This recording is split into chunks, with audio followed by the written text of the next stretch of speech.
দাঁড়াও, স্যারকে জিজ্ঞাসা করে আসি। স্যার, আপনার সঙ্গে দুজনে দেখা করতে চাই, আসতে দেবো? হ্যাঁ, আসতে বলো। হ্যাঁ স্যার, আপনাকে যেতে বলেছি। ঠিক আছে।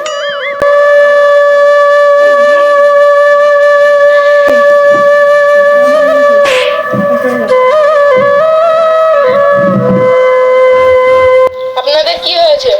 স্যার আমাদের ঘর চুরি হয়ে গেছে। ও আচ্ছা ভাইয়া, আপনাদের ঘর চুরি হয়ে গেছে। আপনি কিছু খেয়ে এসেছেন? ভাত নাকি আসা যায়, পান্তা ছিল তাই খেয়ে এসেছে। আমি ভাত খাওয়ার কথা বলেছি, মদ টদ খেয়ে এসেছে নাকি? আমার স্বামী ওইসব খায় না, চলো আমি প্রমাণ দেখাচ্ছি। হাবেলদার চলো তো। এই জায়গাটা তো আমাদের ঘর ছিল। হ্যাঁ, মস্করা করতে গেছে এখানে, প্রমাণ দেখাও। চলো। এই যে আমাদের ইট ছিল তত্ত্বের তলায়, লীলাতি মনে হয় ভুলে গেছে। ও আচ্ছা। তোমাদের কেসটা নিচ্ছি, তোমরা তোমাদের ঘরের কাগজপাতিগুলো নিয়ে কোর্টে যাবে। কি জোরে খেতে লেগেছে, একটু খাওয়া দাও না, খেতে দাও না। বাড়ি তো কিচ্ছু নেই, একটু মুড়ি পড়লো, চলো এই মুড়ি দিয়ে তোমার খেয়ে দিয়ে আসি।